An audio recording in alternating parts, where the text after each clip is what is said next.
Pwede po ba nating ibigay yung pinakamainam na palakpak para sa Panginoon? Hallelujah! Hallelujah! Tunay kang mabuti, Panginoon. Kahanga-hanga ang gawa mo, Panginoon, sa buhay ng bawat isa sa amin, Panginoon. Salamat po, Panginoon, sa pagkakataon na ibinigay mo sa amin dahil nasamba ka namin, Panginoon. At alam namin, Panginoon, ito'y nagbigay ng luwalhati, Panginoon, sa iyo, ng kaluguran, Panginoon, ang aming mga papuri, ang aming mga pagsamba, Panginoon. Gamitin mo, Panginoon, ang iyong lingkod, Panginoon, bilang daluyan ng salita mo, Panginoon. Banal na Espiritu, samahan mo kami. Manguna ka. Hipuin mo, Panginoon, ang puso ng bawat isa sa amin, Panginoon, habang kami nakikinig ng mga salita mo, Panginoon. Salita mo'y buhay, Panginoon. Makapangyarihan, Panginoon. Salamat po. Sa iyo po ang papuri, Panginoon. Pasasalamat sa pangalan mo, Jesus, na aming Panginoon, Diyos at tagapagligtas. Amen. Amen. Palakpakan muli natin ating Panginoon. Amen. Hallelujah. Purihin po ang Panginoon.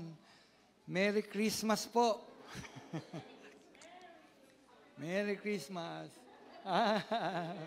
Ay, salamat po. Mapakahaba po ng birthday ko. Amen. Purihin po ang Diyos. Hallelujah. Sino po dito ang tinanggap na si Kristo bilang Panginoon nila tagapagligtas? Hallelujah. Sino po dito matagal na sa Panginoon? Sino kailan lang? Meron ba ngayon walang kilala, ngayon pa lang niya makikilala? O nakilala niyo na ang Panginoon? Kilala niyo na ba ang Panginoon? Amen. So, tinanggap nyo na si Jesus. Amen. So, kung tinanggap nyo si Jesus, para sa inyo ang mensaheng ito. Amen. Kung mayroon po kayong mga Bible at naniniwala ako, mayroon kayo kasi tinanggap nyo na si Jesus. Meron po ba? Kahit sa cellphone, meron yan. Buksan nyo po sa 1 Timoteo chapter 4, verse 12. Ang sabi po diyan, huwag mong bigyang daan, hamaking kanino man, dahil sa iyong kabataan. Sa halip, pagsikapan mong maging huwaran ng mga sumasampalataya sa pananalita, ugali, pag-ibig, pananampalataya, at kabanalan. Amen. Pinagpala po ng Panginoon ang pagbasa ng kanyang mga salita. Sabi ko nga po, kung tinanggap mo na si Jesus para sa iyo ito, sino dito handang lumakad sa misyon ng Diyos? Hello? Sino dito? Kaya sabi ko, tino tumanggap kay Jesus. Kasi pag tinanggap mo si Jesus, kasama ka sa misyon ng Panginoon. Amen? Yung ating pong binasa ay bahagi ng sulat at habilin at paalala ni Apostol Pablo sa isang batang pastor na si Timoteo. Ito ay utos ni Pablo sa kanya na lumakad ng may katapangan. No? Lumakad ng may katapangan sa misyong ibinigay ng Diyos sa kanya. Ito ay pagbibigay ng encouragement, no? O pagpapalakas ng loob tungkol sa aganapan sa mga huling panahon. Sino dito naniniwala na tayo ay nasa huling panahon na? Amen. So dito, no, si Pablo, ini-encourage niya. Sino? Ang isang batang pastor na si Timoteo. Sabi sa huling araw. Ano sabi ni Pablo sa huling araw? Iiwan ng ilan ang pananampalataya at susundin nila ang mandarayang espiritu at ang aral ng mga dyablo. Ito pala magaganap sa huling araw. No? Kaya ni-encourage ni Pablo ang isang batang pastor. Marahil nakikitaan ng panghihina ng loob. Bakit? No? Dahil maraming tumatalikod sa kanilang mga pananampalataya. Alam niyo mga kapatid, hindi lamang po ngayon yan. Maging noon, maraming mga tao, mga mananampalataya, tumatalikod sa kanilang pananampalataya. Kaya nga may sulat pagpapaalala na magaganap itong mga bagay nito sa huling panahon. Ang sabi, iiwan ng ilan ang kanilang pananampalataya at susundin nila ang mandarayang espiritu, ang mga aral ng dyablo. No? Ngayon, mga kapatid, sa araw na ito, ang kinindin natin, yung tagubilin o utos o encouragement ni Pablo kay Timoteo bilang mga tagasunod ni Kristo. Tayo man din ay tinawag upang lumakad saan? Sa misyon ng Diyos. Sino dito handang lumakad sa misyon ng Diyos? Ang sabi ko tayo man din, no? Tinawag para lumakad sa misyon ng Diyos. Hindi ito madali. Ngunit mayroon tayong pangako, no? Pangako ng Diyos na siya'y kasama natin at magbibigay sa atin ng lakas at karunungan sa gitna ng kaganapan sa mga huling panahon. Ulitin ko, sino ang handang lumakad sa misyon ng Diyos? Sasama po ba kayo sa misyon ng Diyos? Alam nyo, yan po yung ating team ngayon. Sa buong taon. No? Diba, niniwala ako, hindi lang para sa buong isang taon yan. Dapat lagi. No? Lalakaran ng mga mananampalataya yung misyon ng Diyos. Ngayon, paano tayo lalakad nang may katapangan sa gitna ng mga taong liko ang pamumuhay? Marami po ba liko ang pamumuhay? Amen. Ang mga hindi mananampalataya, hindi kumikilala kay Kristo, marami sa kanila, mga liko ang buhay. No? Hindi naman lahat. No? Dahil mas marami pa kami, parang mas mabait yung hindi mananampalataya. Meron ba ganon? Mas mabait. Kaya lang, mas marami yung liko ang buhay. Amen? Pag nanood ka ng news, di ba, makikita nyo yung mga liko ang buhay, mga nag-aral, nagpakadalubasa, pero saan involved? Sa pagiging liko ang buhay. Tama po ba? Sa nagpangahulugan, ang mga mananampalataya ay nasa gitna ng mga taong liko ang pamumuhay. At minsan pa nga, mismong sa loob ng simbahan, makikitaan may mga liko ang pamumuhay. Ngayon, kung ikaw, alam mo sa sarili mo, tinawag ka ng Panginoon para lumakad ng may katapangan, no, sa gitna ng mga likong pamumuhay, hindi hadlang ang edad. Yun ang unang punto, mga kapatid. Hindi hadlang ang edad. Amen. Taas ang kamay ng mga bata, ng mga kabataan. Taas ang kamay, huwag mo mahiya. Ayan. Isip bata. Taas ang kamay ng mga senior. Ayon, dami senior. Amen. Hallelujah. Hindi hadlang ang edad sa misyon ng Diyos. Amen? Hindi hadlang. Ang sabi ni Pablo, huwag mong bibigyang daan, hamakin ka dahil sa iyong kabataan. Pastor, sabi ng mga may edad, sa mga bata lang pala yan sabi ko nga, hindi hadlang ang edad. Ha? Hindi hadlang ang edad para sa misyon ng Diyos. Ang edad ay hindi hadlang upang maglingkod sa Diyos.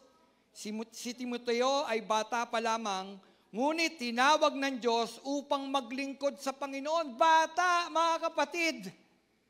Bata. Bata, pero tinawag para saan? Magmisyon. Mangaral ng salita ng Panginoon. Kaya sabi ko nga, hindi hadlang ang edad. Sabi ni Paul, huwag mong hahayaan na hamakin ka dahil sa iyong pagiging bata. No? Ang sabi ng kabataan, sa loob ng church, masyado akong bata para sa paglilingkod. Totoo ba yun, mga kabataan? Sinasabi ba ito sa leader ng mga kabataan? Naririnig nyo ba ito? Ang sabi, masyado akong bata para sa paglilingkod. Madami akong pangarap, pastor. Gusto kong mag-asawa. Gusto kong mag-asawa. Bata ako. Hindi ko kaya. Di ba yan ang naririnig sa mga bata? Bata ako. Hindi ko kaya. Pangmatanda lang ang misyon ng Diyos. Tinuturo.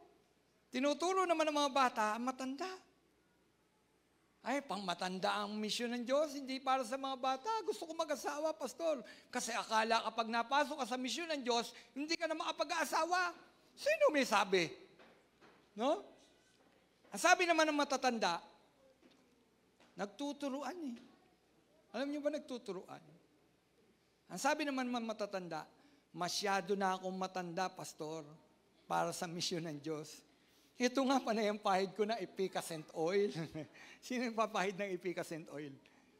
Hoy, wala. Ang sabi, ibigay na lang sa mga bata ang misyon.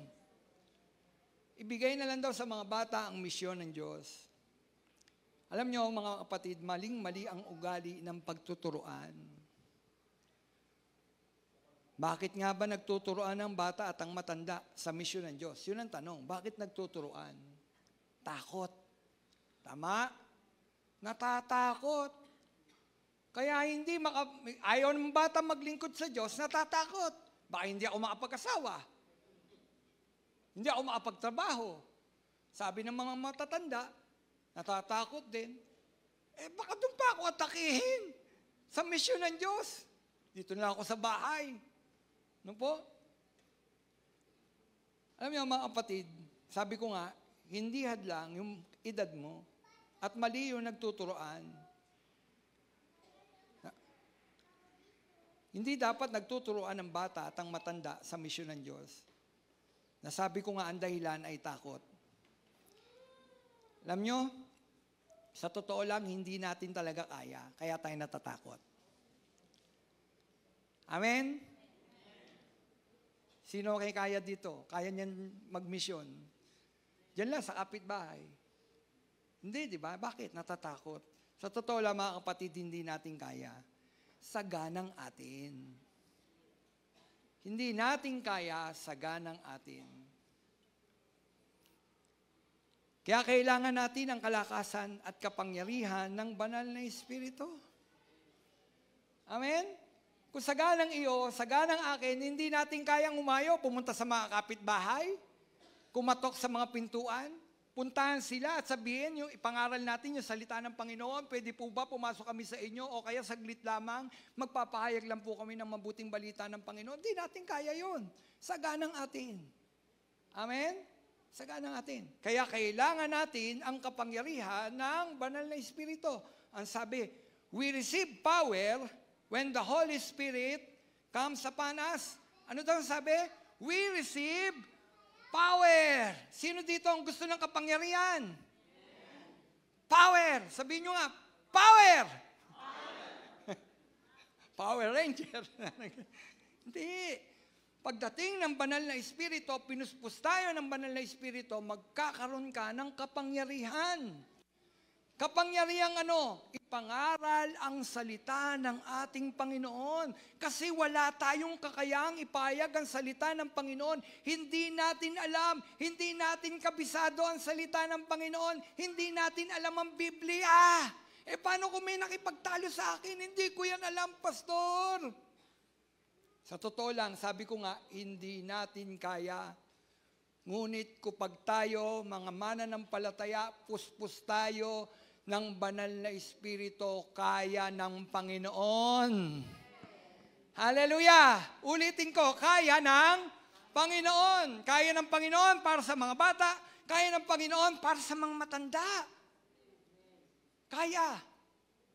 So, hindi adlang ang edad. Amen? Kasi ang gagawa ay hindi naman ang bata at hindi rin ang matanda. Ang gagawa para sa atin ay ang banal na Espiritu. Siya ang kikilo, siya ang maglalagay ng salita sa ating mga labi. Amen? Pastor, hindi ko alam. Hindi talaga natin alam. Wala tayong alam, pero ang Diyos ang magtuturo sa atin. Siya ang maglalagay ng salita sa atin. Ang tanong, sino ang handang humakbang? Sino handang magpaturo, magpagamit sa misyon ng Panginoon? Wala, bahala kayo, ayaw nyo. Yun lamang handa. Yun lamang handa. Sa misyon ng Panginoon, yun lang ang pupuspusin ng Panginoon, ng banal na Espiritu. Kasi mayroon kang kailangan gawin eh. Hindi ko kaya eh. Para kayanin mo, kailangan puspusin ka ng banal na Espiritu. Amen. At ang Diyos na ang maglalagay ng salita. Upang ano? Upang matupad natin ang misyon ng Diyos. Ang Diyos ang pupuspos sa atin upang matupad natin ang misyon ng Diyos. Kapatid, mga kabataan, ulitin ko, taas ang kamay ng mga kabataan. Nawala na yung mga kabataan. Ba't nawala yung mga kabataan dyan? Mga kabataan, mga senior, taas ang kamay ng mga senior. Yun. Step out. Kapatid, kabataan, senior, step out in faith. Ngayon lang ako nag-i-English, pagtiisan nyo na. Step out in faith. Amen. Be willing to take risks and step out in faith. Ang sabi doon, step out in faith. Be willing to take risks. Sino handa? Mag-take ng risk. Hindi madali ang mangaral ng salita. Hindi madali ang misyon ng Panginoon. Amen? Kaya lang, ang misyon ng Panginoon para sa mga mananampalataya. Kaya ang sabi, be willing to take risks. Mano, patay kung patay. Sino dito gusto patay kung patay? Handa kayo kung patay kung patay? Wala namang ganyan ang pastor. Patay kung patay. Alam ninyo, mas matatapang pa ba ang mga nasa sindikato? Ulitin ko, mas matatapang ba ang mga nasa sindikato o mas matapang ang mga anak ng Diyos? Di kayo matapang? Mas matapang ba ang mga nasa sindikato? Mga taong nasa sindikato, willing silang mag-take ng risk, patay kung patay. Pagpasok mo sa sindikato, hindi ka na makalalabas dyan. Patay ka paglabas mo. Tanyo, sindikato, handa sila. Amen? Ngayon, ang mga mananampalataya, handa rin ba tayo? Matapang ba tayo? Mas matapang ba tayo kaysa sa mga kasawal sa sindikato? Mga kapatid, nasa Diyos ka. Nasa atin ang Panginoon. Dapat mas matapang ka. Kung silang mga liko ang buhay, handa silang ibigay yung kanilang buhay. Tama ba yun? Handa sila kahit mamatay. Patay kung patay. Sa mga mananampalataya, patay kung patay ba? Ikaw na lang, pastor. Total, pastor ka naman. Ikaw na lang, patay kung patay. Di ba? Hindi. Ang mga apostol, nang ipangaral nila ang salita ng Panginoon, kaya nga nakarating sa atin ang mabuting balita Alam nyo kung ano ang kapalit? Buhay.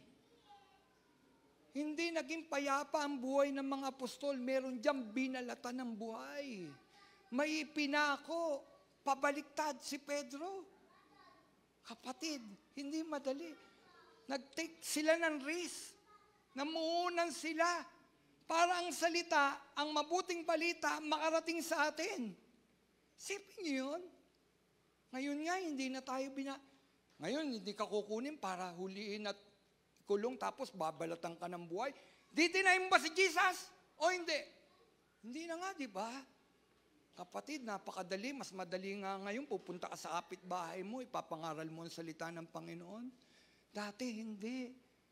Ang mga apostol, binigay nila ang kanilang buhay. Patay kung patay. Kapatid, ngayon, sino handa patay kung patay? Di nyo maintindihan yung patay kung patay, no? Sabi nung isang pastor, dumalo kami bago ako magpastor, dumalo ako ng misyon, ng seminar. Seminar ng pioneering pastor. Kasi wala pang Valenzuela Bethel noon Kailangan ko mag-seminar para malaman ko kung paano magpa-pioneer ng church. Paano magsisimula. So dumalo ako doon. 4 na araw. Walang uwian. 4 yata 5. Tapos doon, nung huling araw, sabi, sino dito handang pumunta ng Mindoro 1 buwan? Totoo po yun. Mindoro, 1 buwan, hindi ako nagtaas ng kamay. 1 buwan. Sabi ko, yan ba pinagagawa ni Lord sa akin? 1 buwan. Sino dito handang sumama? May mga nagtaas ng kamay. Tapos yung katabi kong pastor, sabi sa akin, ikaw, hindi ka ba sasama? Sa Mindoro, 1 buwan? Patay kong patay. Sama ka. Sabi ko, sama po kayo, pastor. Yung katabi niya, isang pastora, nagpatotoo, pumunta sa harap. Alam niyo po, ako po isang pastora. Diyan po sa North Caloocan. Ang mga pinagpapastoran ko po, kulang ang kanilang mga kamay. Tanggal ang kanilang mga tenga. Sabi nung pastor na, si patay kong patay. Tawag ko doon, si patay kong patay. Sabi niya, pastor, bakit kulang ang tenga? Ba't putol ang kamay? Kasi po yung kanyang pinagpapastoran, pastor, kako, sa tala. Yung mga miyembro po nila doon, mga dating may ketong na gumaling na. Katabi niya. Katabi ni pastor. Sabi niya sa akin, pastor, naligo kaya si pastora? Sabi ko, kala ko ba, patay kong patay. Doon pa lamang, nakita na, hindi pala pwede patay kong patay. Ang patay kong patay, handang ibigay. Sabi ko, gumaling na nga ako. Magaling na po yung kanyang mga membro. Kita nyo? Minsan yabang kung patay. Pero alam niyo kung ano yung patay kung patay? Hindi ka bibitiw sa paglilingkod hanggang humihinga ka, maglilingkod ka pa rin sa Panginoon. Anong ginagawa mo sa loob ng simbahan? Maglilingkod pa rin ako sa Panginoon hanggang huling hininga natin, mga kapatid. Hindi natin kailangan pumunta sa Afghanistan kung hindi ka naman pinapupunta ng Panginoon sa Afghanistan. Amen? Minsan niinggit natin, ang galing naman ng mga pumupunta sa Afghanistan, ang tatapang nila, kapatid. Doon nga, looban ng bahay mo, napangaralan mo na ng salita ng Panginoon. Gusto mo pa sa Afghanistan, patay kung patay. O sige, sino dito ang handa ngayon na kunin ni Lord? Ayaw natin. Di po ba? Pero ang paglilingkod sa Panginoon, patay kung patay. Hanggang may buhay. Panginoon, hanggang kunin mo ang buhay kong ito, maglilingkod pa rin ako sa iyo. Amen? Pastor Romel, saan ka tinawag ng Panginoon? Valenzuela, Bethel. Kaya hanggat tinatawag ako ng Panginoon sa Valenzuela, Bethel, hindi ako aalis sa Valenzuela, Bethel, kahit paalisin niyo ako. Bakit? Tinawag ako doon. Patay kung patay. Amen? Maglilingkod pa rin tayo. Ngayon, paano tayo mag-step out? Sabi ko kanina, step out doon sa faith. Lumakad ka sa pananampalataya. Una, kapatid, gusto ba nating lumakad sa misyon ng Panginoon? Gusto ba natin lumakad sa pananampalataya? Amen. Una, alamin mo ang takot mo at limitasyon. Napakahalaga yun. Alamin mo muna yung takot mo at yung limitasyon mo. Amen? Huwag kang puro yabang. Yun yung sinasabi ko kanina, puro kayabang, hindi mo naman alam kung ano yung limitasyon mo. Alamin mo kung ano yung takot mo at alamin mo kung ano yung limitasyon mo. Alamin ang mga bagay na umahadlang sa'yo upang hindi ka mag-step out dun sa faith.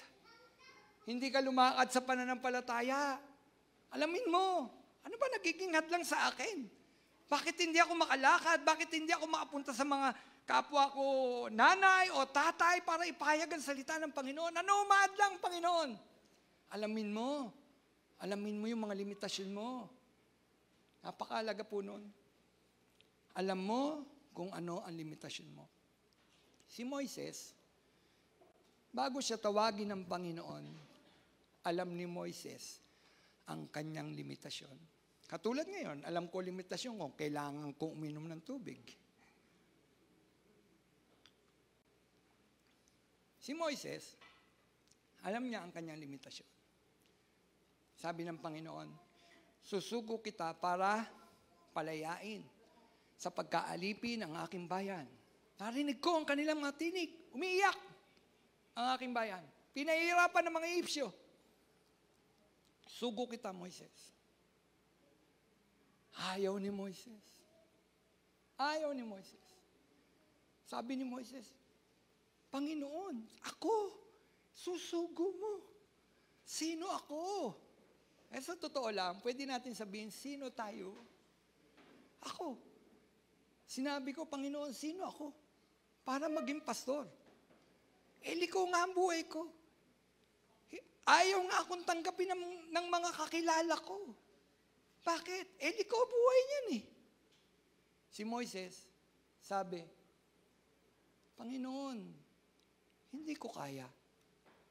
At talagang hindi niya kaya. Bakit? Utal eh. Alam niyo ba si Moises utal? Makapal po ang dila niya. Utal siya. Paano siya magsasalita sa hari? Paano siya ngaharap sa isang hari ng Ehipsyo na napakabagsik at sasabihin niya, Hoy, palabasin mo ang aking bayan, sinasabi ng aking Panginoon. Kung ang kapal-kapal ng dila niya, utal-utal, paano siya papaniwalaan? Nakuha niyo po, alam ni Moises yung kanyang limitasyon. Alam ni Moises yung kanyang kahinaan. Pero anong ginawa niya? Nanatili ba siya ng tagapag-alaga ng tupa? Hindi. Nag-step out siya. Umalis siya doon. Humakbang siya kung ano yung pinagagawa ng Panginoon. O mga kapatid, sino dito kahit may kahinaan, handang humakbang para sa misyon ng Panginoon? Narinig yan ng Diyos, ha? Narinig yan. Ngayon, paano nga ba mag-step out sa faith? Pangalawa, dahil alam mo kung ano yung kahinaan mo, magtiwala ka sa Diyos na may magagawa. Amen? Yan yung pinaka-the best. Magtiwala ka sa Diyos na may magagawa. Magtiwala ka sa kanyang mga plano. Ano gagawin natin? Magtiwala ka lang sa plano ng Panginoon. Huwag sa plano mo, mabibigo ka, kapatid. Huwag sa plano natin. No? Hayaan mong ang Diyos ang kumilos sa ating mga buhay. Tiwala ka lang. Tapos, magtiwala ka nga kay Lord. Pangatlo, magsimula ka sa maliit. Kasi minsan, super faith ka, di ba? Ala, gusto ko, Panginoon, gusto ko ng North Korea. Afghanistan. May mga missionary tayo sa Afghanistan. Ang tatapang, babae. Hindi ko sa sabihin kung sino. May risk yung kanilang buhay. Pero meron tayong mga misyonaryo. Meron sa Pakistan. Ang tatapang. Ang tatapang. Kapatid, magsimula ka sa maliit. Magsimula ka saan? Pananalangin. Di ba? Paano ka makalalakad sa misyon ng Panginoon? Hindi ka naman nagbababad sa panalangin. Nakuha niyo po ako. Paano mong makikilala ang nanlubusan ng Panginoon at maririnig ang tinig ng Panginoon at makalalakad ka sa misyon ng Panginoon kung hindi ka nakikipag-usap dun sa nagbibigay ng misyon? Ay masasabi mo, mananampalataya ka ba?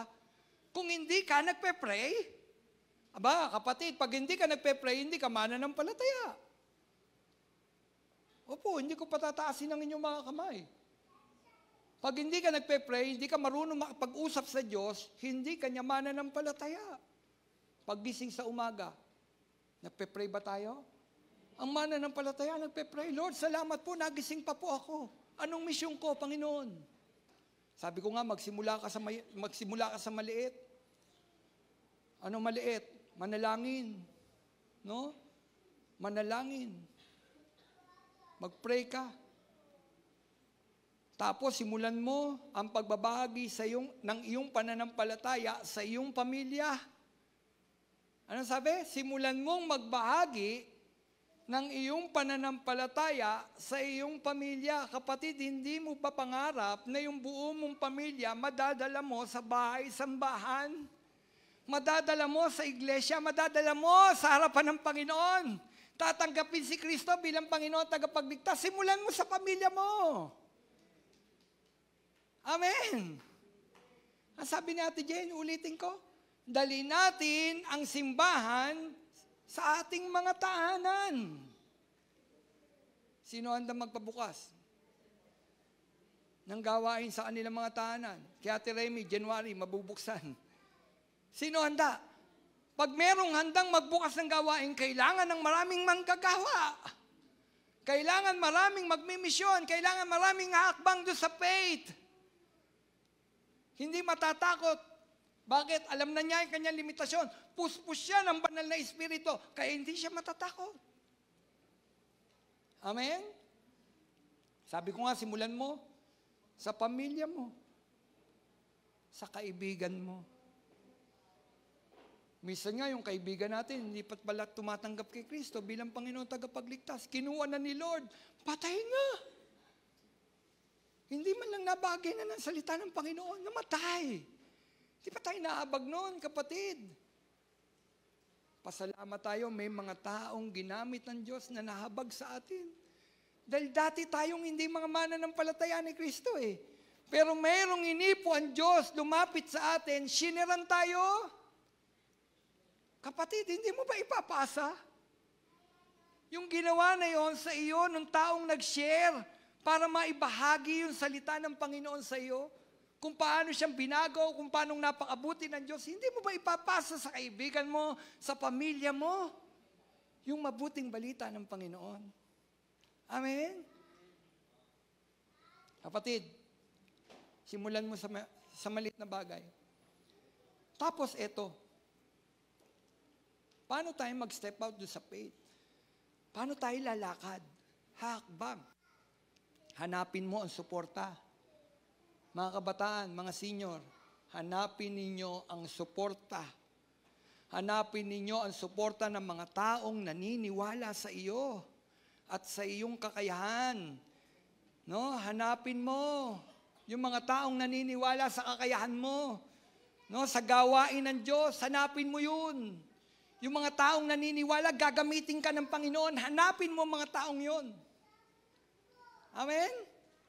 Ano pa? Huwag kang sasama sa taong ayaw mag-step out doon sa faith. Huwag kang sasama doon sa mga taong ayaw maglingkod sa Panginoon. Huwag kang sasama. Bakit? Magiging ganun ka. Di ba kung sino ang kasama mo, nagiging ganun ka? Kapag ang kasama mo, masipag sa pananampalataya, masipag maglingkod sa Panginoon, nagiging masipag kang maglingkod sa Panginoon. Kapag ang kasama mo, wag na tayong magpunta ng church. Okay na dito. Magkwentuhan na lang tayo. May Bible naman dito. Huwag ka sasama. Kapatid, hanapin mo ang taong naniniwala sa iyo. No? Ang tanong, may tawag ba ang Diyos sa iyo? Hindi kayo kumikibo. Lahat tayo may tawag. Nang umakyat ang Panginoon, sinabi niya, go! Preach the gospel. Go! Make disciple. Diba? Oh, hindi pa rin kayo kumbinsido. Bahala kayo. Hanapin niyo ang tao na naniniwala sa inyo. Hanapin niyo ang tao na siya man din nakikitaan nyo ng napakalaking pananampalataya at naglilingkod sa ating Panginoon. Alam niyo, nung bago ako nagsisimula sa gawain, kung sino ang sinasamahan ko, sumasama ako kay Pastor Jun. Si Pastor Jun, hindi siya pala kwento. Ako madaldal. Madaldal ako eh. Makwento ako. No? Pero si Pastor Jun, hindi yan madaldal. Pero sumasama ako kay Pastor. Pastor, saan pupunta? Dito. Pagmamaneho kita. Pagmamaneho kita. Sige. Alam niyo ginagawa ko? Habang nagmamaneho ko, tanong ako ng tanong sa kanya patungkol sa ministeryo. Pastor, paano ba to? Paano ginagawa mo dito? Hanggang sa nakita ni Pastor, nagpapaturo. Nagulat na lang ako, tinuturuan na ako ni Pastor. Ako nyo, ako mismo, naganap ako ng makakasama ko na ang interest ay ang paglilingkod sa Panginoon. Kapatid, hindi ka makapaglilingkod sa Panginoon kung hindi mo hahanapin yung mga taong ang interest niya ay hindi paglilingkod sa Diyos. Kailangan hanapin nyo ang mga taong ang interest niya, maglilingkod ako sa Panginoon. Nakuha niyo po? Hanapin nyo yun. Sabi ko nga, hanapin ninyo yung mga naniniwala. Sa mga kabataan, may Timoteo, no? Si Timoteo may Pablo. No? Si Timoteo may Pablo na nagtitiwala sa kanya. Ang sabi, ikaw ay maging mabuting lingkod ni Kristo, mga kabataan. Ba't nawawala yung kabataan ngayon? Saan nagpupunta? Lilikot. Sabi, mga kabataan, ang sabi, meron siyang Pablo. Ang sabi, ikaw ay maging mabuting lingkod ni Kristo Jesus kung ituturo mo ito sa mga kapatid at sa mga kapatid ang mga tagubiling ito. Sabi ni Paul yun. Kanino? Sa mga kabataan. Ikaw ay magiging mabuting lingkod kung ituturo mo ang mga tagubiling ito. Sabi ni Paul, kanino? Sa isang batang pastor. Ngayon, sa mga senior, meron kayo. Kaya walang lusot. Ito ang sabi. Sa mga may edad at senior, si Caleb may naniniwala sa kanya na Joshua. Kasi sabi ko kanina, hahanapin ninyo ang mga tao na naniniwala sa misyon mo. Ang interest, misyon rin ng Panginoon. Si Caleb, may Joshua. Ang sabi ni Caleb, ganyan malakas pa ako sa araw na ito.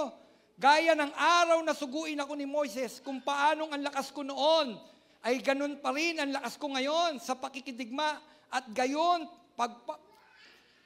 pa din ang paglalabas-masok. Ako'y 85 anyos na. Sino 85 years old? Eto 85 years old. Ang sabi ni Caleb, 85 years old na ako, pero ang lakas ko'y gaya pa rin noong panahon nang inutusan ako ni Moises, kaya kaya ko pang makidigma gaya ng dati. Mga senior, nandito senior kaya pa niyang makidigma. Hindi lahat senior. Kaya niyang makidigma. Bakit ko sinasabi ito? Walang hadlang ng edad. Kahit may edad. Si Caleb nga, 85 anyos. Pero anong sabi niya? Sama mo ako sa digmaan. Sama mo ako. Kaya ko pang makidigma. Di ba ang tapang? 85 years old. Makikidigma ako. Kung ano yung lakas ko noon, ganun pa rin ang lakas ko ngayon. Mga senior. Kaya? Kaya. Basta willing. Basta handa. Kaya. Amen? Di ba sabi ko, hanapin ninyo yung mga taong naniniwala. Mga kapatid, naniniwala ako, kaya natin. Dahil sa Diyos. Kasama natin ang Diyos. Kaya kaya natin. Dahil kasama natin ang Diyos. Hindi adlang ang edad. Hindi adlang ang pagiging bata. Hindi adlang ang pagiging may edad. Basta't kasama natin ang ating Panginoon. Ngayon, paano tayo lalakad nang may katapangan sa gitna ng mga taong liko ang pamumuhay? Kasi nagmimisyong ka Pangalawa, maging mabuti kang halimbawa. Ano daw? Una, hindi hadlang ang edad. Tatanong ko sa inyo next week Hindi hadlang ang edad. Pangalawa, maging mabuti kang halimbawa. Tayo ay tinawag ng Diyos upang maging mabuting halimbawa sa iba. Paano ka mangangaral ng salita ng Panginoon kung hindi ka mabuting halimbawa? Amen? Di po ba? Tinitignan ng tao kung sino ka, kung ano tayo. Totoo ba? Totoo ba yung pinapangaral nila? Na namumuhay sila sa pag-ibig? Totoo ba? Tinitignan nila, mga kapatid. Kaya sabi, maging mabuti tayong halimbawa. Ang sabi ng 1 Timothy chapter 4, verse 12, sa halip, pagsikapan mong maging huwaran ng mga sumasampalataya sa loob ng church. Ano ba si Timothy? Pastor. Ano sabi ni Paul? Sa halip, maging huwaran ka sa mga sumasampalataya. Mga kapatid, ito'y para kay pastor. Dapat huwaran ako sa inyo. Nakukuha niyo po? Dapat ako mismo huwaran. Mabuting halimbawa. Mahirap na ito. Baka mamaya, hindi pala ako mabuting halimbawa sa inyo. Mga kapatid, mabuti po bang halimbawa si Pastor Romel? Amen? Kasi mabuti dapat tayong halimbawa. Ang sabi, sa halip, pagsikapan mo maging huwaran. No? Huwaran ng mga sumasampalataya sa pananalita, ugali, pag-ibig, pananampalataya at kabanalan. Amen? Halimbawa. Maging mabuting halimbawa. Ang pagiging mabuting halimbawa ay nagpapakita na tayo ay mga Kristiyano. Sino dito ang Kristiyano? Amen? Kung Kristiyano ka, dapat mabuti kang halimbawa sa loob ng simbahan, mabuti kang halimbawa. Sa labas ng simbahan, mabuti kang halimbawa. Kapatid, dapat ang mga Kristiyano na bago na ang pag-uugali. Hindi na tayo palaaway. O nagagalit pa rin tayo. Dapat hindi na tayo palaaway. Maibigin dapat tayo sa kapayapaan. Mabuting halimbawa eh. Nangangaral ka ng pag-ibig, ng salita ng Panginoon, tapos hindi makita sa iyo ng mga tao yung pagiging Kristiyano. Meron bang ganun sa Valenzuela, Bethel o wala? Meron, wala? Wala. Wala. Ako naniniwala, wala. Amen? Meron kaming kapitbahay, total, hindi ko naman siya kilala. Meron siyang Bible study sa loob ng bahay nila. Naririnig ng mga tao, nagpapalakpakan. Hallelujah, praise the Lord, hallelujah. Nag-aanyaya siya sa labas, nagmimisyon. Dalo kayo. Punta kayo sa aming bahay, may Bible study. Nag-aanyaya. Tama po ba yung ginagawa niya? Nag-aanyaya? Tama po ba? Tama. Kaya lang, may tama siya. Alam mo bakit? Yung harapan ng tindahan niya, ayaw niyang paupuan. Ayaw niyang paupuan. Merong isa, ano ba yung na-stroke. So, naka-recover. Umupo dun sa harapan ng tindahan niya. Magpapahinga. Alam niyo nagawa? Dahil maingay yung mga bata, binuhusan ng tubig. Nabuhusan ng tubig yung yung na-stroke. Nagpapagaling. Nabuhusan ng tubig. Di suguran yung mga pamilya nun. Sabi sa kanya, born again ka pa naman? Hirap, ang sakit. Buti na lang hindi natin ka-AG. Sabi sa kanya, born again ka pa naman? Ayaya ka pa ng Bible study sa inyo? Tapos, umupo lang, binuhusan mo ng tubig. Ang yabang mo, born again ka pa naman? Nakita nyo? Tapos, ang daming born again doon. Andun rin ako. Sabi ko, sakit. Born again ka pa naman. Di ba kayo nasasaktan pag sinabing, born again ka pa naman? Involved ka sa ganito, born again ka pa naman? Di ba ang sakit? Masakit ba? Hindi. Masakit. Kasi kapananampalataya, born again ka pa naman. Mabuti na lang lumabas yung nanay, yung kapatid nung nabuhusan. Anak, maghulos dili ka sa sinasabi mo. Hindi lahat ng born again dito, tulad niya. Wow, sabi ko, thank you, Lord. Hindi lahat. Hindi lahat. Hindi lahat kasi yung iba, naging mabuting halimbawa sa mga hindi mananampalataya. Maibigin. Saan? sa kapayapaan, hindi palaaway. Amen? O di ko naman sinabing hindi na, uy, baka mamaya, mukhang may nakarating kay pastor na may nakakaaway ako. Wala akong alam diyan, mga kapatid. Ibig sabihin, mayroong ganun. Kailangan maibigin tayo saan? Sa kapayapaan. Mabuting asal. No? Maging mabuti tayong halimbawa ang mga Kristiyano sa kanyang pagiging mabuting asal, pagsunod sa utos ng Diyos. Dapat ang mga Kristiyano marunong sumunod sa utos ng Diyos. Mapagmahal sa kapwa, love mo yung kapwa mo. Amen? Sabi mo nga sa katabi mo, I love you, Lord. I love you, I love you. Diba? Oh, I love you with the love of the Lord. Dati kinakanta pa yun, ano? Kapatid, nadarama mo ba yung katabi mo, love ka niya? O nag-iismiran kayo? Ang hirap naman ko, konti na lang tayo, nag-iismiran pa tayo. Naupo ka doon, ayoko dito. Ayoko dito, bakit? Nandun si sister, dito ako. Kapatid, baka mami hanggang kamatayan, napunta sa langit, nakita mo, ayoko dito, Panginoon. Bakit? Nandiyan si sister. Doon na lang ako sa impyerno. Gusto mo yung gano'n? Hindi, dapat marunong kang sumunod. Ang mga Kristiyano, mapagmahal, punong-puno ng pagmamahal. Diyan nakilala ang mga mananampalataya. Kaya nga tayo binubuli ang mga mananampalataya. Hindi nyo napansin? Pag born again binubuli, subukan nilang bulihin yung mga ibang reliyon. Tignan ko lang kung wala silang kalagyan. Pero bakit ang born again binubuli? Kasi pinaiiral ng mga mananampalataya na kay Kristo, alin? Yung love. Maging sa enemy, love, love. Amen?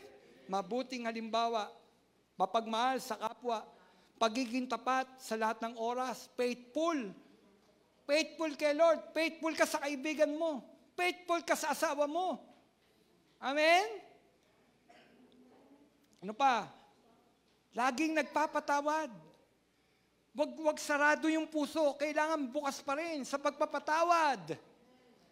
Alam niyo kung sino nagbebenepisyo sa pagpapatawad? Ikaw.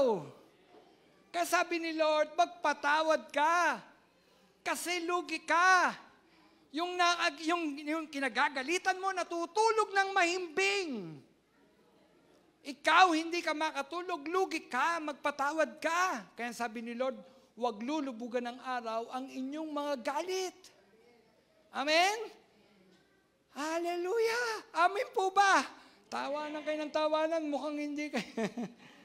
Ano pa? Maging positibo sa lahat ng oras. Sino dito positibo? Alam niyo po ba? Magandang katangian ng isang mananampalataya, positibo ang kanyang isipan. Ang mga Israelita, sabi, puntahan mo ngayon, tik-tik, kasi may tiniktikan sila. Yung lupang pangako, pinapasok muna sa mga tik-tik. Espiya, spy. Puntahan nyo, tingnan ninyo kung mataba yung lupa, kung sagana. Aba, bumalik. May karga-algang buwig-buwig, naubas, ang lalaki. Mataba po, nag-ulat kay Moises. Mataba po ang lupa doon. Mainam pong tumira po doon. Kaya lang, negatibo. Yung ulat ng mga tiktik. Alam nyo kung ano ulat? Kaya lang ang mga tao doon, Moises, higante. Hanggang dito lang kami. Mamamatay tayo. Huwag natin lusubin. Yung dalawa, matapang. Si Joshua at si Caleb. Kung mainam ang lugar na yon, kung mataba ang lupa doon, tara na, lusubin na natin. Kita nyo? Matapang. Positibo. Hindi nakikita. Hindi natin kaya. Kapatid, ang mga mananampalataya, positibo. Kaya. Kaya po ba? Kaya ng Diyos. Si Caleb at si Joshua, kaya positibo sila dahil alam nila, pinangungunahan kami ni Yahweh. Pinangungunahan kami ng Diyos, kaya kaya natin yon. Yung iba, nakita, higante, hanggang dito lang tayo, mamamatay tayo, Moises. Kapatid, ang mga mananampalataya, positibo. Kaya ng Diyos. Amen. Ano pa? Maging handa sa pagtulong. Bukas. Ang mga mananampalataya. Para maging mabuting halimbawa, handa sa pagtulong. Pagiging tapat sa pananampalataya. Sino dito tapat sa faith, sa pananampalataya sa Panginoon? Alam nyo, ang mga tapat sa pananampalataya, hindi siya nakikipag-compromise. Gawin na lang. Total yan ang kalakaran. Tsaka na lang tayo magsisi. Narinig nyo na yun? Ang mananampalatayang tunay na na kay Kristo, hindi siya nakikipag-compromise. Hindi siya nakikiayon sa takbo ng mundong ito. Ang sabi ni Lord huwag kayong makiayon sa takbo ng mundong ito. Amen? So ang mga mananampalataya, hindi nakikipag-compromise. Ang kasalanan ay kasalanan sa harapan ng Panginoon. Ang mali ay mali sa harapan ng Panginoon. Amen? Hindi tayo makikipag-compromise. Pero, mamumuhay tayo sa pag-ibig. Hindi ka makikipag-compromise sa mga hindi mananampalataya, pero mamumuhay ka sa pag-ibig at mabiging mabuti kang halimbawa sa harapan ng mga taong hindi kumikilala kay Kristo. Amen? May natututunan kayo? Wala. Mga kapatid, lahat ng aking binanggit dito, no? Dito tayo hinubog ng Diyos.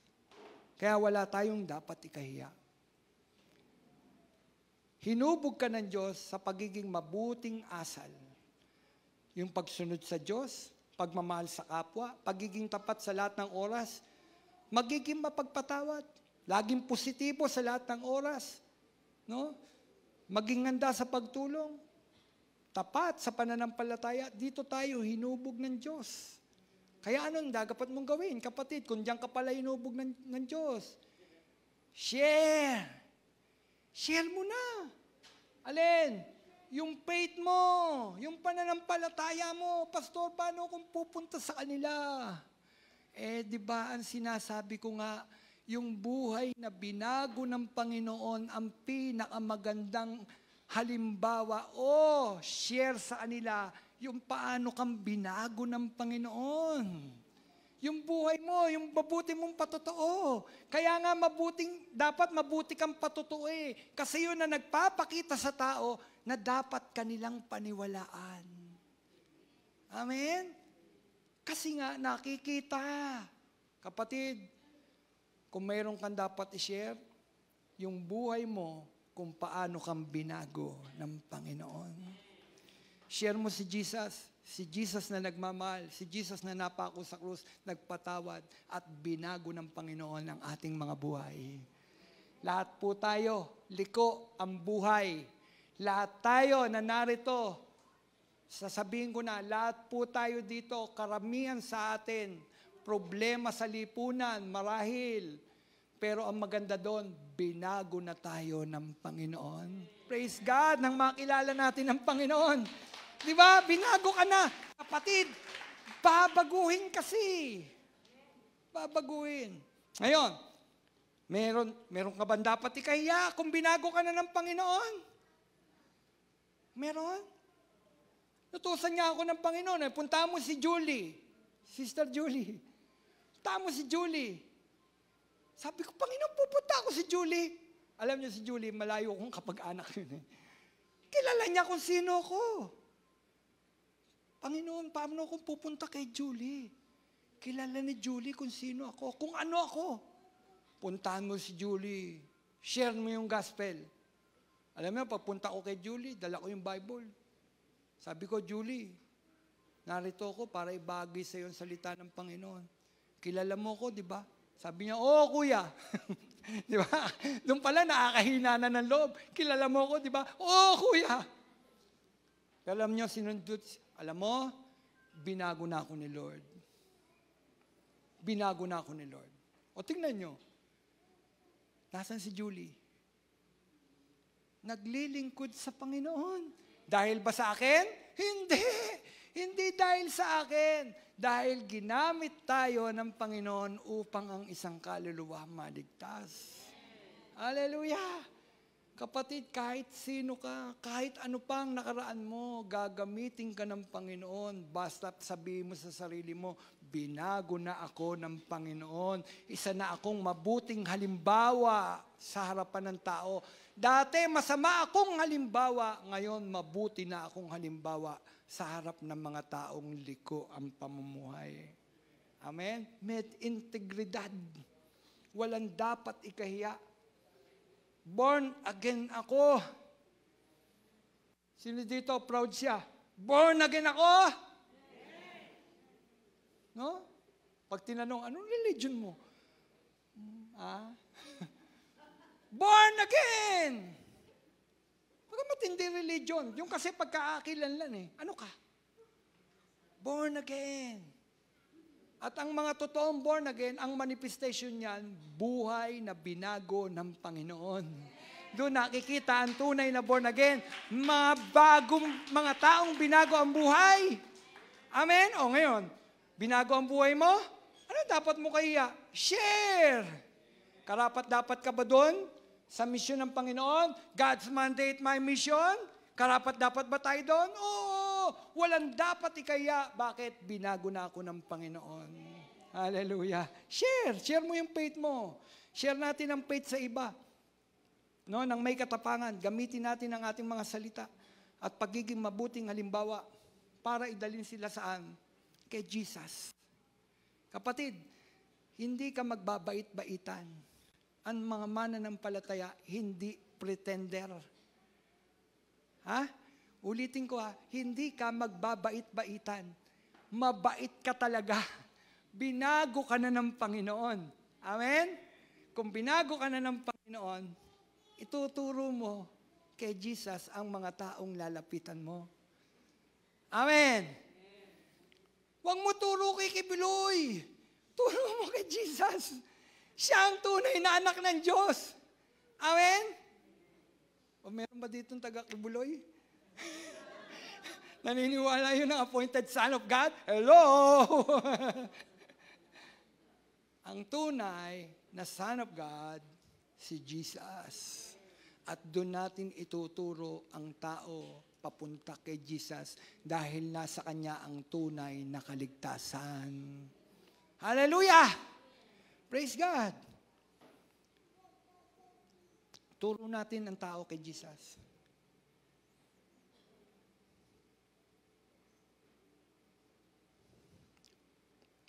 Sabi ni Bella, ang haba niyang sermon mo. Agwat na tayo. Doon na tayo sa 3 kasi mahaba pa talaga.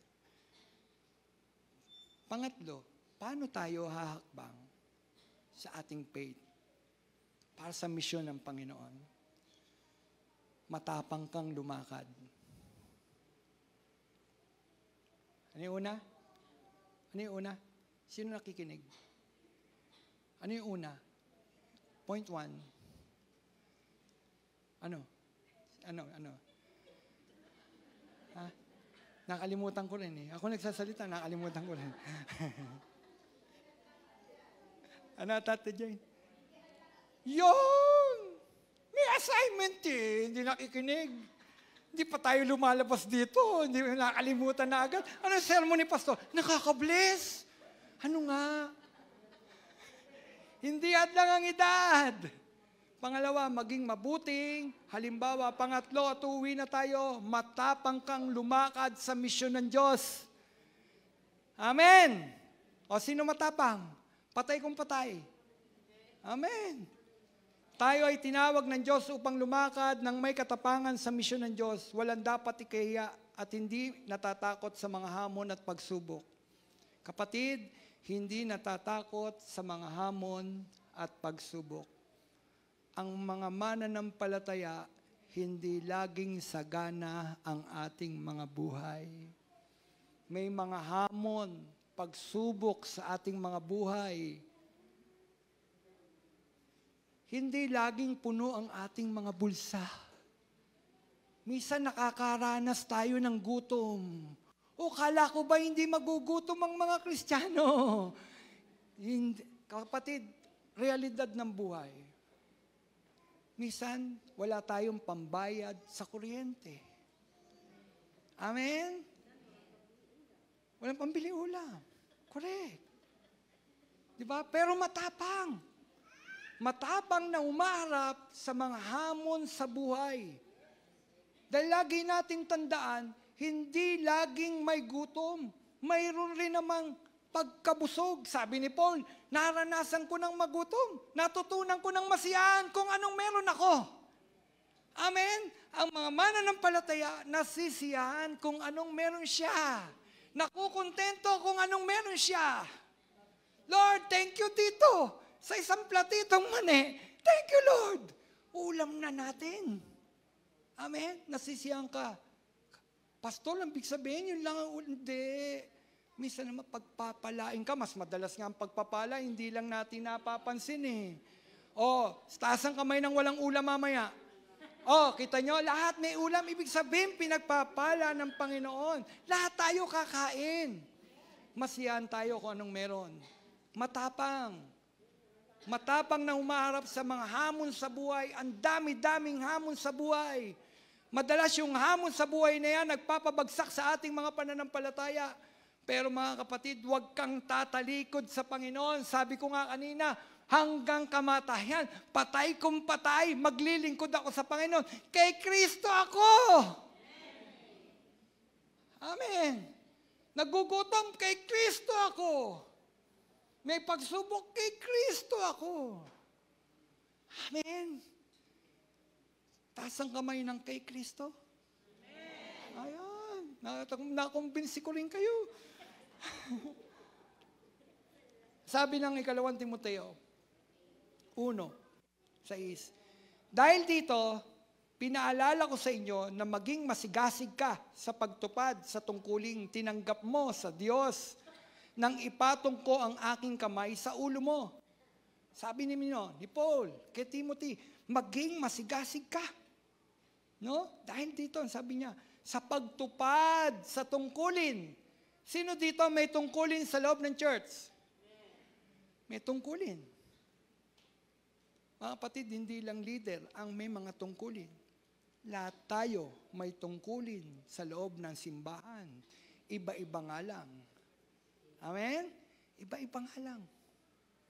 Pero lahat tayo may tungkulin sa loob ng simbahan. Kung may tungkulin ang lahat sa body of Christ, ang sabi, ipatupad mo.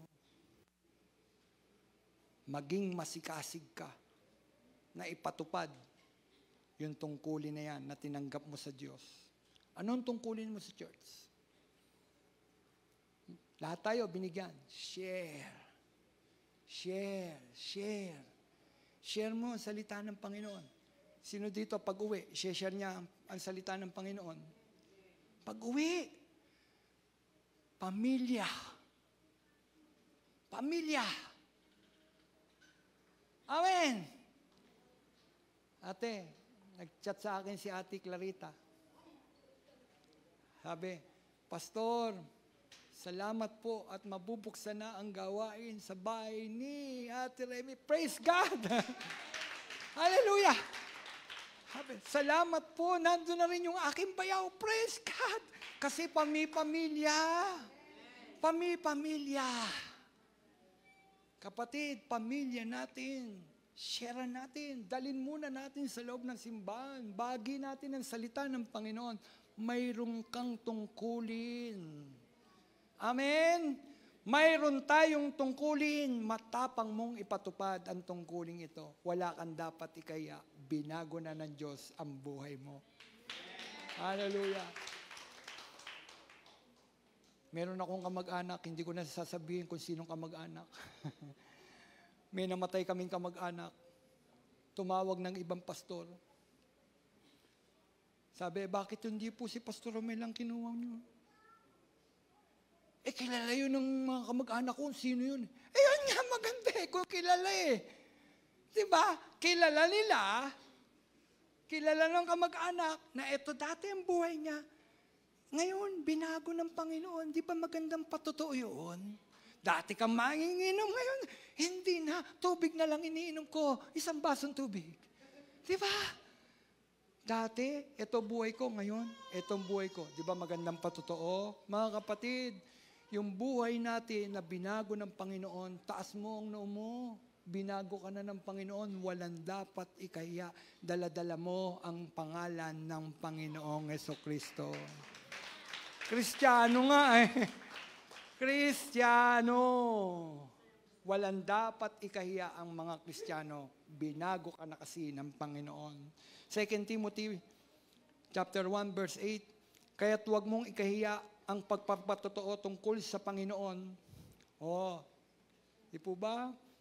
O ang aking pagkabilanggo dahil sa Kanya. Sa halip, makihati ka sa kahirapan dahil sa mabuting balita tungkol sa Diyos. Pray, mga kapatid. Ulitin ko.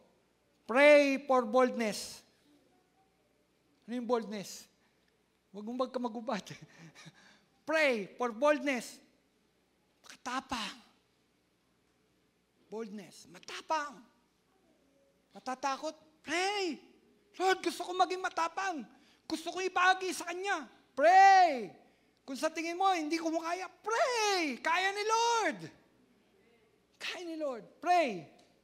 Pray for boldness. Katapangan. Pray para sa lakas ng loob sa bawat oras.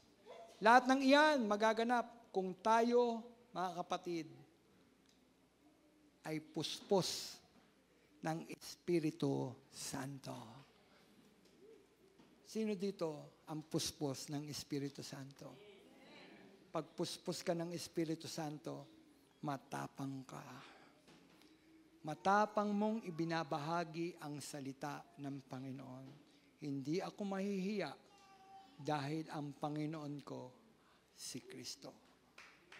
Si Kristo. Sino dito ang Panginoon niya ay si Kristo? Sino dito ang handang lumakad sa misyon ng Diyos? Sino dito next year, mag-isip-isip kayo, handang magbukas ng kanilang tahanan para maging bahay-sambahan? Talaga, bilangin na yan. Nicole, bilangin na kung ilang pamilya yan. Handang magbukas ng tahanan. Alam ninyo kung sino yung tatay, yung pastor ninyo sa mga tahanan? Kayo rin. Kayo rin. Sino tatay? Siya tumayo. Sino nanay? Siya tumayo. Hawakan ng Biblia. Manalangin tayo mga anak. Ito ang basahin natin. Di ba, pinatutupad natin ang kalooban ng Diyos dito sa lupa at yung kalooban ng Diyos sa langit. Amen? Mga kapatid, buksan ninyo ang inyong mga tahanan para sa gawain ng Panginoon. Bahala si Lord. Amen? Bahala si Lord. Mga kapatid, huwag tayong matakot sa misyon ng Diyos. Magaang dalin ang utos ng Panginoon kapag ikaw ay umiibig ng totoo sa ating Panginoon. Tayo po tumayo.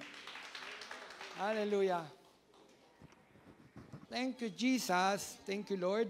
Hallelujah. Panginoon, maglilingkod kami sa iyo. Puspusin mo kami ng banal mong Espiritu. Bigyan mo kami ng katapangan na gawin, Panginoon, ipatupad ang kalooban mo, Panginoon. Hindi namin kaya saganang amin, Panginoon. Kaya ng aral, ng salita mo, hindi hadlang ang aming mga edad, Panginoon. At kailangan namin maging mabuting halimbawa sa mga taong nakapaligid sa amin, Panginoon. At kami lalakad sa misyon mo ng may katapangan, Panginoon. Panginoon, tulungan mo kami. Sapagkat yan naman ang sinabi mo, kasama ka namin hanggang sa katapusan ng daigdig na ito. Kung kami mangangaral, ipahayag ang salita mo, kasama ka namin, Panginoon. Salamat po sa mga pangako mong yan. Kasama ka namin, Panginoon. Sa iyo, Panginoon, ang papuri. Sa iyo ang pagsamba. Sa pangalan mo, Jesus, na aming Panginoon. Amen. Amen. Palakpakan po natin ang ating Panginoon. Kapatid, pwede na po tayong makaupo. Haba pong dako po tayo sa isa pang gawain natin sa araw na ito. Ang pag-alaala sa ginawa ng Panginoon sa krus ng Kalbaryo. Ang kabutihan at ang pag-ibig ng Panginoon sa krus ng Kalbaryo. Hallelujah. Oh, thank you, Jesus. Hallelujah. Sabi dito, sapagkat ito ang turo na tinanggap ko mula sa Panginoon at ibinibigay ko naman sa inyo. Nung gabi siya ipagkanulo, ang Panginoong Hesus ay dumampot ng tinapay, nagpasalamat, pinagpira-piraso iyon at sinabi, ito ang aking katawan na inihahandog para sa inyo. Gawin ninyo ito bilang pag-alaala sa akin.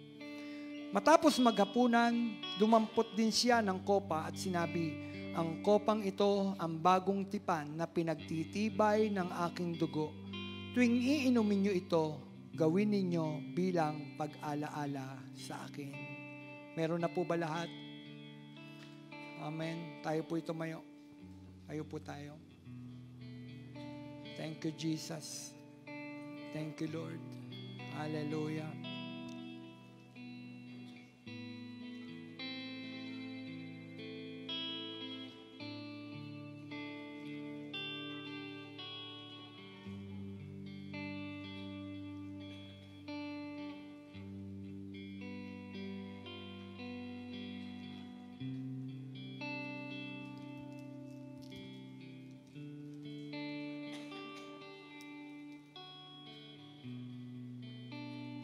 Hawakan niyo po yung inyong mga tinapay. Yan po ay simbolo. Simbolo lang po, Panginoon. Simbolo lang, mga kapatid. Simbolo ng katawan ng ating Panginoon. Yan ay simbolo ng katawang nagpakasakit sa krus ng Kalbaryo. Dahil iniibig ka niya. Iniibig niya tayo.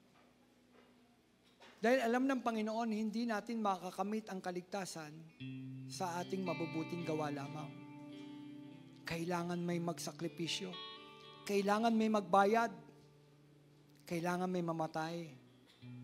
Kapatid, dapat tayo ang pinalo. Tayo dapat ang pinatay. Tayo dapat ang hinampas. Dahil tayo ang nagkasala. Pero ang lahat ng ito, inako ng Panginoon dahil iniibig kan lubos ng Panginoon.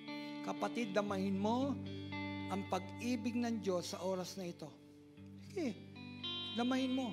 Kaya siya napako sa krus dahil sa iyo, dahil sa akin, dahil sa ating mga pagkakasala, dahil sa ating pagsalangsang.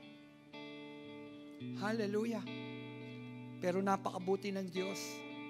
Binigay niya ang kanyang bugtong na anak na si Jesus. At si Jesus, nialay niya ang kanyang buhay. Hanggang sa krus, humantong ang pag-ibig ng Panginoon. Hanggang sa krus. Kapatid, ang kaligtasan na dulot ng Panginoon, dumadaloy dahil sa kanyang kamatayan.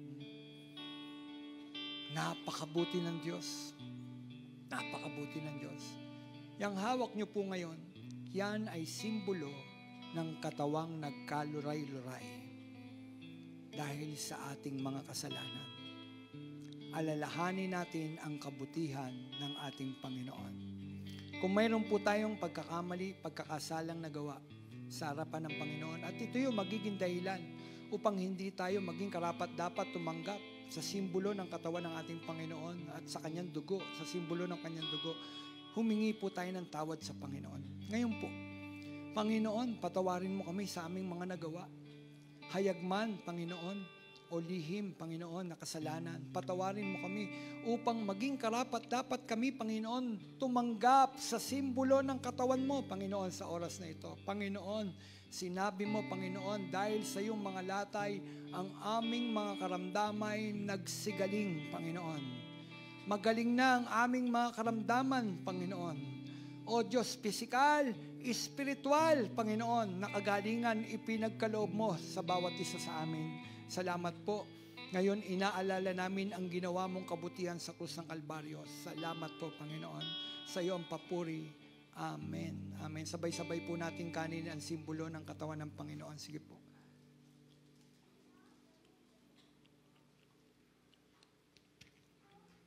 Hawakan niyo po yung mga kopa. Yan ay simbolo ng dugo ng ating Panginoon. Dugo, isang espesyal na dugo. Hindi dugong pangkaraniwan, kundi dugo ng nagkatawang taong Diyos na si Kristo. Nagkatawang tao para tayo mahugasan, sapagkat siya lamang ang karapat-dapat tumubos sa ating mga pagkakasala. Dugo lamang niya ang may kakayahang luminis sa ating mga kasalanan. Kapatid, gaano man kalaki ang pagkakasala, karumihan ng tao, kayang linisin ng dugo ng ating Panginoon. Ngayon, tangan-tangan mo ang simbolo ng dugo na dumaloy sa katawan ng ating Panginoon. Yan ang luminis, yung simbolo, yung dugo ng ating Panginoon ang luminis sa ating mga kasalanan. Panginoon, salamat po. Tumulo ang dugo mo sa iyong mga sugat. At ang dugo mong ito, Panginoon, ang luminis sa aming mga pagkakasala. At dahil doon, Panginoon, malaya na kaming nakalalapit sa iyong harapan, Panginoon, sapagkat nilinis mo na ng iyong dugo ang bawat taong tumanggap sa iyo bilang Panginoon at tagapagligtas. Ito po ang aming panalangin sa pangalan mo, Jesus, na aming Panginoon. Amen. Amen. Sabay-sabay po natin inumin ang simbolo ng dugo ng Panginoon. Sige po.